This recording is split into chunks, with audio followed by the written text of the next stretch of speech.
사랑하는 여러분, 안녕하십니까? 오늘 또 좋은 하루, 복 있는 하루, 건강한 하루가 되시기를 바랍니다. 오늘은 히브리서 11장 1절에서 3절까지에 있는 말씀을 중심으로 좋은 만남, 좋은 인생이라는 제목으로 말씀을 드리도록 하겠습니다. 히브리서 11장 1절에서 3절에 있는 말씀은요, 믿음은 바라는 것들의 실상이요 보이지 않는 것들의 증거니 선진들이 이로 말미암아 증거를 얻었느니라. 우리는 믿음으로 모든 세상이 하나님의 말씀으로 지어진 줄을 아나니 눈에 보이는 것은 눈에 보이지 않는 것으로부터 되어진 것이니라 라는 말씀이에요. 여러분, 우리가 살아가면서 인생을 이렇게 쭉 살아가다 보면 처음부터 끝까지가 만남의 연속이죠. 근데 그러한 만남들 속에서요, 어떤 만남을 갖느냐에 따라서 인생은 좋은 인생이 되기도 하고 혹은 어렵고 힘든 인생이 되기도 하는 것을 볼 수가 있습니다.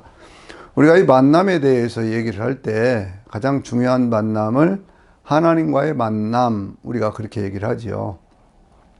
세상에는 많은 종교들이 있습니다. 그 종교들 가운데 또 어떤 과학적인 그런 그 가르침 가운데는요, 모든 세상이라고 하는 것이 그냥 어떤 인연에 의해서만 되어진 것이고 그 원인은 잘 알 수 없는 것인데 거기서부터 시작된 바로 그것에서부터 인생이라는 것도 되어진 것이기 때문에 인생의 맨 마지막도 결국 허무하게 끝날 수밖에 없다라는 식으로 말하는 것들도 많이 있어요.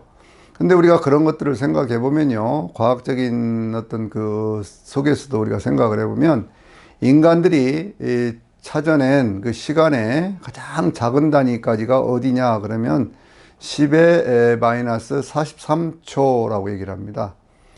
인간이 참 놀라운 존재예요. 어떤 그런 그 물질의 기본 단위를 뭐 분자, 원자 그러다가 그 속에는 양성자가 있고 또 뭐 그 중성자도 있고 원자 핵도 있고 뭐 전자들이 있고 그러잖아요. 근데 그 속에서 더 들어가면 힉스 입자라는 것이 있다. 그렇게까지도 얘기를 하는데, 그런데 그 원자 핵 주위를 돌고 있는 전자들의 어떤 그 움직임이 그것이 거의 정지한 것처럼 보여지는 그 시간을 10의 마이너스 23초라고 얘기를 하더라고요. 그런데 그것을 더 쪼개고 해서 들어가 보니까 10의 마이너스 43초라고 하는 것이 되면 거의 모든 것이 완전히 정지된 것과 같은 그러한 시간이 있다. 그런데 이 시간이 뭐냐 그러면 소위 빅뱅 이론을 말하는 그 과학자들이 모든 것들의 첫 시점, 그러니까 대략 한 1380억 년 전이라고 얘기를 하지요. 그 시간대에 그 모든 것들이 폭발을 했던 그 시간을 10의 마이너스 43초라고 얘기를 하는 거예요. 그래서 이 시간에 대해서 제가 한번 생각을 해봤습니다. 그럼 우리 인간이 살아가는 하루라고 하는 시간은 얼마나 많은 것들로 구성이 되어 있느냐 그거예요. 우리 인간이라는 존재도 한 60조 개의 그런 뭐 세포들이 모여져서 이런 인체를 형성하고 있다고 그러는데, 그런데 10의 마이너스 43초라고 하는 그 시간 속에서 우리 하루라고 하는 그 시간을 생각해 보면요, 이건 우리가 헤아릴 수 없는 그런 시간들입니다. 10의 마이너스 43초라고 하는 것은 100억이라고 하는 것이 10의 10승이거든요. 또 100억 또 곱하면 10의 20승이거든요. 그게 100억 곱하기 100억 곱하기 100억 곱하기 100억, 그것이 다시 곱하기 10, 10, 10 이 정도가 되어져야 그게 인간이 알아챌 수 있는 최소한의 시간이라는 거예요. 근데 그러한 시간들 속에서 오늘 우리 인생이 이어져 가고 있다고는 생각해 보면 참으로 놀라운 것인데, 이것이 어느 날 갑자기 그냥 우연히 알지 못하는 때에 알지 못하는 시간에 그렇게 되었을까요? 그러지 않습니다. 성경은 그래서 분명히 말씀하기를요, 세상의 모든 것들을 만드신 분이 계시고 그분이 바로 하나님이시다 라고 얘기를 하는 거예요. 그래서 우리가 어떤 그 신앙생활, 기독교적인 어떤 신앙생활을 할 때는 인생의 가장 근본적인 문제에서부터 그 해답을 찾아가는 것이고, 그 근본적인 문제에 대한 해답을 영혼까지 이어져 가는 것이 바로 이 신앙이기 때문에 우리는 이 기독교를 종교로 생각을 하고 그 종교, 기독교라고 하는 종교 속에서 오늘 또 우리는 신앙생활을 하고 있는 것이죠. 종교라고는 말 자체가 그런 것 아닙니까? 마르종자의 가르칠 교, 그러니까 가장 바탕이 되는 가르침, 그런 것인데요. 이 가르침이라고 하는 것, 인생의 가장 근본 문제에 대한 것, 이것을 종교라고 하는 단어는 뭐라고 얘기를 하고 있어요? 릴리전이라고 얘기를 하고 있는데, 이 릴리전이라고 하는 그러한 단어는요, 관계 속에서라고 하는 거예요. 누구와의 관계 속에서요? 하나님과의 관계 속에서. 그래서 인생에 대한 가장 근본적인 어떤 해답을 얻으려고 하면 전능하사 천지를 창조하신 하나님을 아버지로 믿는 바로 이 신앙에서부터 출발을 해야 됩니다. 오늘 히브리서에 있는 그러한 말씀 속에서 눈에 보이는 것, 나타난 것들은 눈에 보이지 않는 것에서부터 시작을 했다라고 하는 이 말씀이 정말 이 기가 막힌 말씀인 거예요. 그래서 그런 말씀들 속에서 우리는 이 세상의 모든 만물들, 그리고 저와 여러분의 모든 인생들이 하나님의 은혜 가운데 되어져 가는 인생이다 라고 하는 것을 받아들일 수가 있게 되는 것입니다. 하나님을 모르는 사람들이 살아가는 인생에는요, 기본적으로 5가지의 문제들이 있어요. 죄라든지 혹은 저주, 그리고 고통, 절망, 죽음이라고 하는 5가지 어떤 그런 것들이 계속해서 이어져 가는 것을 볼 수가 있죠. 죄라고 하는 문제는 결국 더 쉽게 얘기를 하면 무엇이냐 그러면 인생에 뭔가 부족하고 연약하고 어떤 그와 같은 모습들을 가지고 있다는 거예요. 하마르티아라고 하는 그러한 단어 자체는 뭘 얘기를 합니까? 그것은 관역을 벗어났다 그런 얘기잖아요. 그러니까 아무리 그 길로 걸어가도 결국에는 자기가 목적한 것을 이루지 못하는 인생을 살아가고 있다. 그것이 죄 가운데 있는 인생이다 라고 하는 것이죠. 그러니까 이 죄 가운데 있는 인생의 어떤 그 모습 속에서 우리를 찾아오신 하나님이신 예수 그리스도는 우리에게 말씀하시기를 내가 곧 길이요 진리요 생명이니 나로 말미암지 않고는 아버지께로 올 자가 없다 이렇게 말씀했잖아요. 그러니까 예수님께서 가르쳐주는 그 길을 쭉 가다 보면 죄의 길이 아니고 목표가 이루어지는, 그러니까 인생이 완성되어지는 그 모습이 되어지는 것입니다. 그래서 우리가 죄라고 하는 문제를 어떻게 해결할 것이냐, 늘 불완전하고 부족하고 연약한 인생을 어떻게 벗어날 것이냐, 예수 그리스도를 믿는 믿음 안에서 그것을 극복하게 되어지는 것이죠. 그래서 그 예수 그리스도를 통해서 극복하는 것을 속죄라고 얘기를 하고요, 죄사함이라고 얘기를 하고요, 그것을 요한계시록 1장 5절에서는 예수 그리스도께서 자기 피로 우리들의 죄에서부터 해방시켜 주셨다라고 말씀하고 있는 겁니다. 그러니까 이렇게 인생이 다른 거예요. 죄에서부터 시작된 그러한 인생이지만 예수 그리스도가 우리 안에 계실 때에는요, 우리는 속죄받은 하나님의 자녀로 인생을 살게 되는 겁니다. 죄의 결과로 찾아오는 것이 뭘까요? 저주라고 하는 것이죠. 인생의 어떤 여러 가지 많은 삶의 문제들, 이것들을 생각해 보면 환경적인 저주도 있고 인간들 관계 속에서 저주도 있고 여러 가지 많은 문제들이 생겨나고 있지 않습니까? 아무리 노력해도 되지 않는 그 인생의 모습들 속에서 참 인간은 얼마나 힘들고 어려운가 몰라요.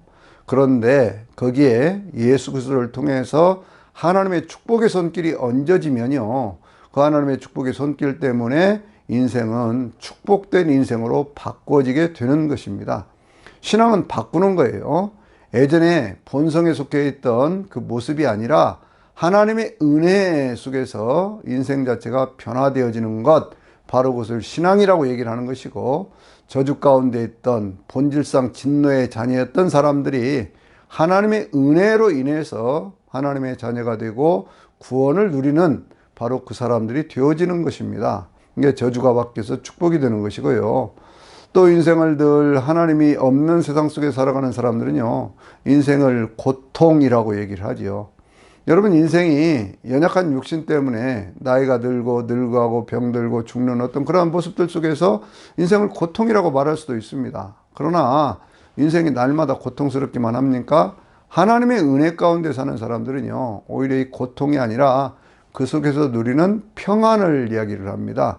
예수님이 말씀하시기를 내가 주는 평안은 세상이 주는 것 같지 않다, 그렇게 말씀을 하셨어요.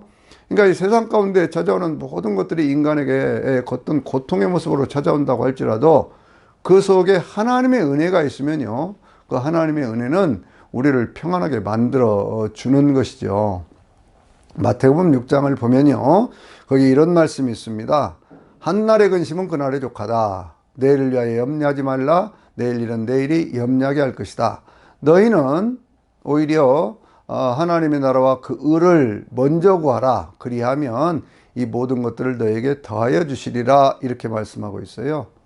한날의 근심이 그날의 족하다라고는 그 말씀을 제가 곰곰이 묵상을 해봤습니다. 그러면서 깨달은 것은 뭐냐면 정말 하루 살기가 힘든 것이다 라는 생각을 했어요. 오늘 우리가 하루를 살아가는데 24시간, 2시간 살아가는 것이 얼마나 힘들고 어려운 일인가 모릅니다. 정말로 힘들고 어려우면요, 오늘의 괴로움 때문에 고통을 당하지 내일에 대한 어떤 염려까지도 할 시간도 별로 없어요. 그런데 주님은 그와 같은 인생의 모습들 속에서 그 모든 것들을 벗어날 수 있는 가장 근본적인 비결에 대해서 얘기를 할 때 먼저 하나님의 나라, 하나님의 통치, 하나님의 말씀 따라 사는 생활, 그런 인생을 살아라고 하는 것이죠. 그렇게 하면 주님께서 뭐라고 말씀하셨어요? 우리 인생 가운데 있는 모든 고통에서부터 벗어나게 할 뿐만 아니라 삶을 이루어가는 모든 것들 위에 하나님께서 필요를 채워주시고 그 모든 것들의 앞길을 열어주신다, 이렇게 말씀하고 있어요. 인생이 늘 고통스럽다고 생각하는 사람들은요, 앞을 찾아가는데 앞이 잘 보이지 않기 때문에 그렇습니다. 저도 늘 그래요. 뭔가 어떤 일을 계획하고 이렇게 할 때 하나님께서 은혜를 주셔서 앞길이 환히 보일 때가 있어요. 그런가 하면 어떤 때는요, 이 문제를 도대체 어떻게 해결해야 될 것인지 풀리지를 않아서, 그래서 늘 그 문제 속에 이렇게 감싸져 있는 그 모습도 보게 되어집니다. 그래서 그런 생각을 해요. 인생을 살아가는데 어떤 사람들은요, 마치 터널 속을 지나가는 것 같은 인생을 살아요. 터널과 같은 그 어둠 속에서 그렇게 그 앞길이 과연 뭐가 있을지도 모르면서 그 길을 걸어가는 사람도 있습니다. 어떤 사람들은 산을 올라가는 것과 같은 인생도 있어요. 힘들고 어렵게 올라가는데 중간에 가다 보면 비바람이 칠 때가 있고 폭풍우가 올 때가 있습니다. 그러면 어디로 가야 되는지 방향을 잃어버리고 그냥 여러 군데로 헤매기는 하는데, 그런데 다시 돌아와서 보면 바로 그 자리다. 그런 것들을 뭐 링 반대룽 그런 현상이라고도 얘기를 하거든요. 계속해서 헤매는데 도로 그 자리, 도로 그 자리, 그런 인생을 살아가는 사람도 있습니다. 캄캄한 살림 속에서 그렇게 인생을 방황하는 그런 경우들도 있거든요. 그런데 신앙의 눈을 가진 사람들이 왜 평안하냐 그러면 그렇게 신앙을 갖게 되면요, 그 보는 눈이 달라져요. 어떻게 달라지느냐, 우리가 흔히 헬리콥터 뷰라고도 얘기를 하고 독수리 같은 눈 그렇게도 얘기를 하는데, 이건 뭐냐면 하늘에서 땅을 바라보는 겁니다. 하늘에서 땅을 바라보기 때문에 모든 것들이 환하게 보여지고 지나온 과거도 보여지고 오늘 내 인생도 보여지고 내가 가야 할 앞길도 보여지는 것입니다. 왜요? 하늘에서 보니까요. 요한사도의 어떤 그 삶을 보면은요, 요한사도는 반모섬이라고 하는 곳에 유배를 갔을 때 나는 예수의 환난과 나라와 참음에 동참하는 자이니, 이렇게 얘기하고 있어요. 하나님의 말씀과 예수를 증언하였으므로 인하여 반모라 하는 섬에 있었더라. 이게 무슨 얘기입니까? 자기의 어떤 모든 삶에 있어서 어떤 그 모든 것들이 환난 속에 있고, 그리고 끊임없는 인내해야만 살아갈 수 있는 그 인생살이 속에 있었다, 그 얘기예요. 근데 그 주님이 만나주시면서 그가 하늘로 올라가잖아요. 이리로 올라오라 하는 그 음성을 들으면서 성령의 감동을 받고 하늘에 올라가서 땅을 바라봅니다. 과거가 보이고 현재가 보이고 미래가 보여요. 그러니까 주님께서 하시는 말씀이 내가 본 것과 이제 있을 일과 장차 될 일을 기록하라, 이렇게 말씀하고 있잖아요. 그러니까 인생이라고 하는 것이, 왜 신앙생활을 하는 것이 정말 중요하냐, 그것도 예수 그리스도를 만나서 하나님을 섬기는 것이 왜 중요하냐 그러면, 인생에 지나온 과거를 바라보면서 받아들일 수 있어요. 하나님은 이제도 있고 전에도 있었고 장차 오실 분이시기 때문에 모든 것을 합력하여 선을 이루어 가시는 분이기 때문에 신앙을 갖게 되면요, 지나온 인생에 대한 모든 것들을 해석할 수 있는 눈이 생겨요. 오늘 내가 지금 왜 여기에 있는가를 압니다. 그리고 앞으로 살아갈 길이 어떤 길인가를 알기 때문에, 알고 가는 인생이기 때문에, 그래서 인생의 불안이 사라지고 고통이 사라지고 그리고 평안이 찾아오는 겁니다. 이것은요, 어떤 수양을 통해서 되는 일이 아니에요. 막 수련을 하고 수양을 해서 고통에서 벗어나는 법을 알았다고 해서 그것을 실천하지 않으면 여전히 고통스러울 거 아닙니까? 그런데 기독교적인 신앙은 믿음의 세계예요. 하나님께서 우리에게 주신 은혜를 받아들이는 것이고 예수 그리스도를 통해서 주신 하나님의 사랑을 받아들이는 것입니다. 그래서 믿음이 바라는 것들의 실상이 되고 보이지 않는 것들의 증거가 되어지는 것입니다. 이게 우리 인생 가운데 평안을 가져오는 가장 큰 비결이에요. 인생의 어떤 고통에서 벗어나서 평안이 오죠. 그런 다음에 뭐가 온다고요? 절망에서 벗어나 희망을 갖게 되는 겁니다. 인생의 어떤 고통 속에 계속 그렇게 살다 보면 삶의 앞이 캄캄하기 때문에 사람들이 절망하게 되어 있죠. 그래서 그 키에르케고라고 하는 사람은 절망이 죽음에 이르는 병, 이렇게도 얘기를 했지 않습니까? 그런데 인생의 절망에서부터 벗어나 우리는 희망을 보게 됩니다. 새로운 꿈을 꾸게 되고 새로운 미래를 바라보게 되고 영원한 천국을 바라보게 되어져 있습니다. 그러니까 이 죄 가운데 사는 인생은 죄값은 사망이라고 그랬기 때문에 죽음으로 끝나는 거예요. 그러나 하나님의 은혜 가운데 사는 사람들은요, 그것은 죽음을 넘어서서 영원한 생명을 누리는 그 인생을 살아가게 되어지는 것입니다. 주님이 이렇게 말씀을 하셨지요.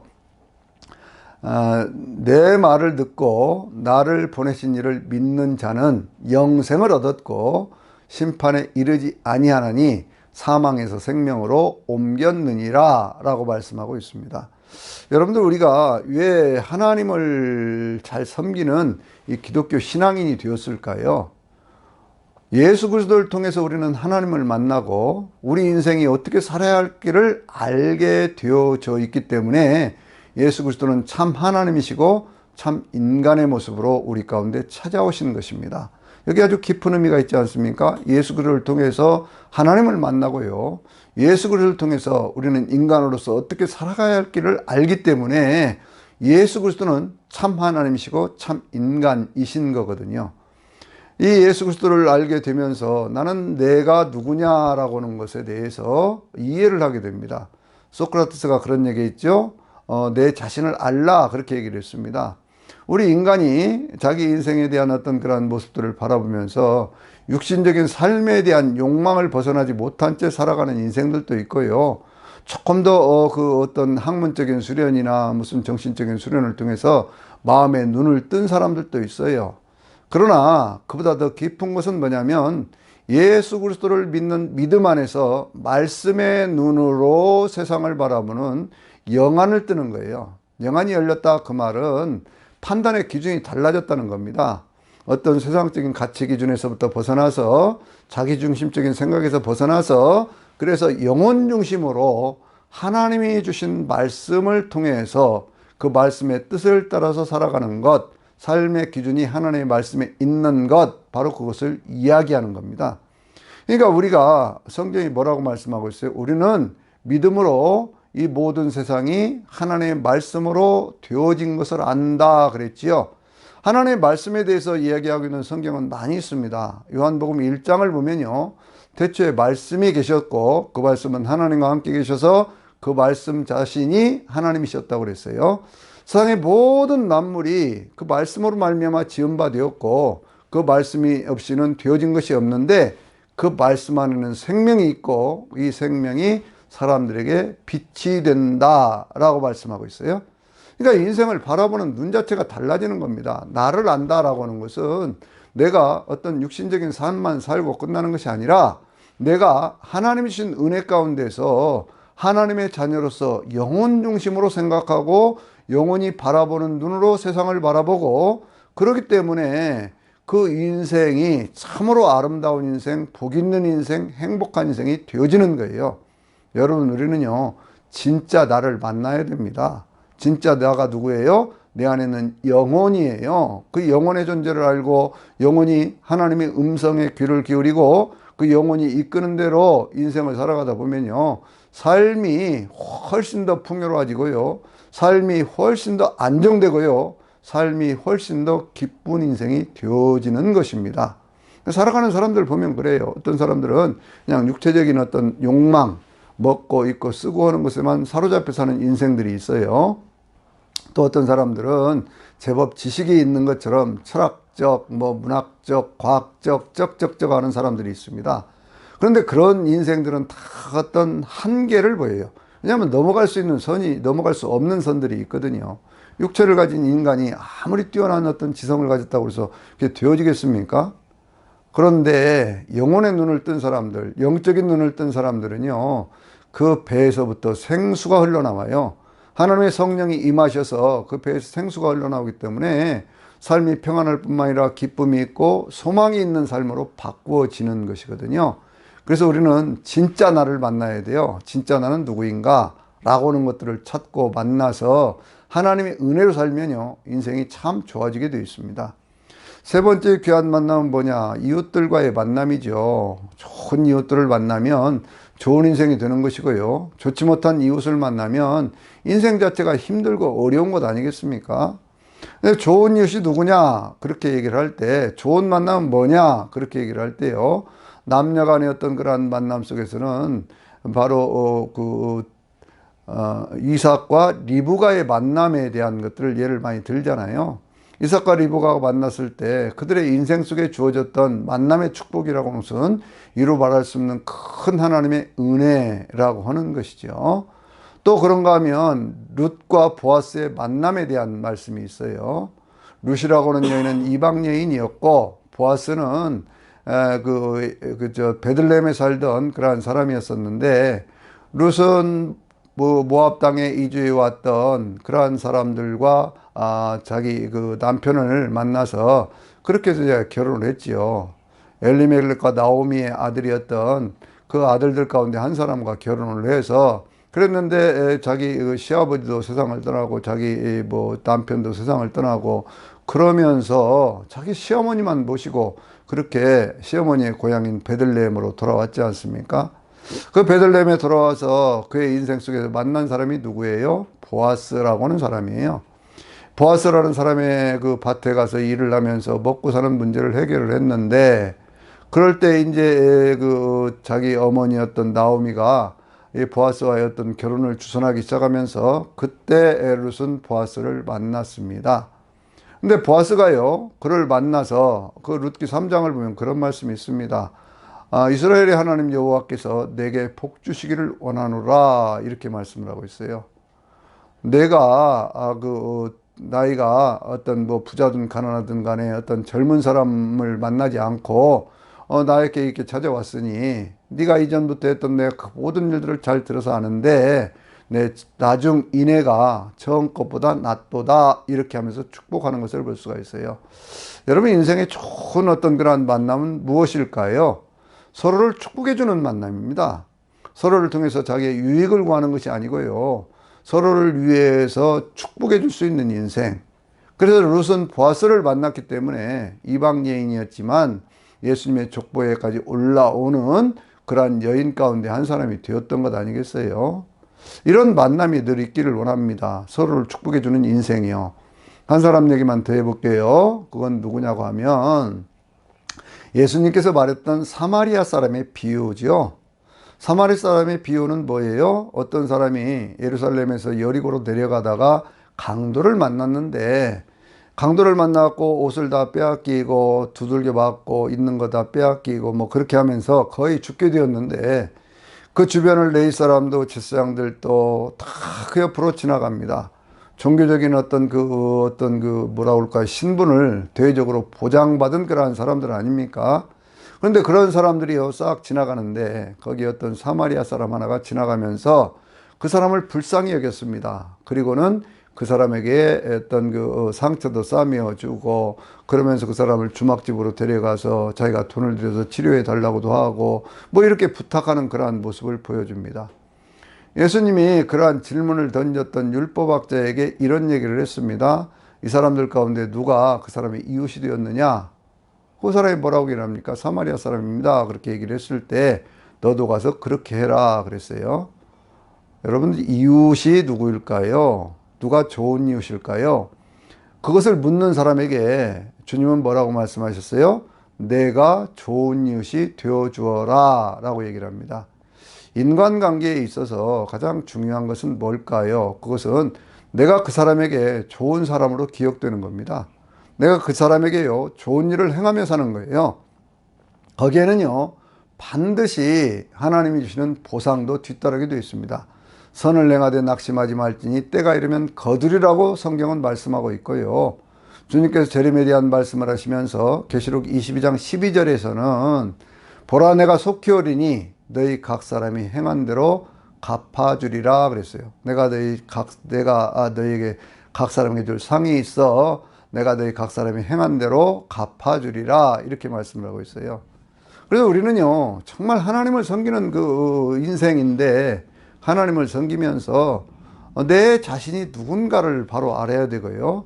나는 하나님의 형상대로 지음받은 하나님의 자녀이기 때문에 성령께서 늘 내 인생 가운데 감싸주시고 보호해주시고 인도해주시고 가르쳐주시고 그렇게 하면서 내 인생을 이끌어 가시잖아요. 그 성령님과 함께 살면서 나에게 좋은 이웃이 누구인가를 찾지 말고 내가 누군가에게 좋은 이웃이 되어야겠다라고 생각을 할 때 우리가 살아가는 삶은요, 끝까지 평안하고 끝까지 더 좋아지고 끝의 모습이 가장 더 아름다울 수가 있는 것입니다. 우리는 늘 주변에 있는 사람들을 바라보면서 저 사람이 나에게 잘해 주었으면 하는 기대가 있지요. 그런데 그런 기대가 어그러질 때가 얼마나 많이 있습니까? 그런데 내가 그 누구에게 눈물을 닦아줄 수 있는 손수건이 되어주고 누군가의 땀을 닦아줄 수 있는 수건이 되어주면 그러면 그 사람은 평생에 우리의 삶을 기억하고 그 사람의 삶에 대한 이야기를 하게 되어 있는 거예요. 그래서 우리는 늘 무엇인가를 생각하면서 살아야 되는데 어떤 생각으로? 신앙의 생각으로 하나님의 말씀을 기준해서 그렇게 해서 하나님 섬기고 내 자신의 아름다운 삶을 갖고 가면서 다른 사람들에게 좋은 이웃이 되어지면 바로 그것이요, 우리의 인생을 행복하게 아름답게 건강하게 만들 줄로 믿습니다. 그와 같은 인생을 살 수 있게 되시기를 주의 이름으로 축원합니다. 아멘.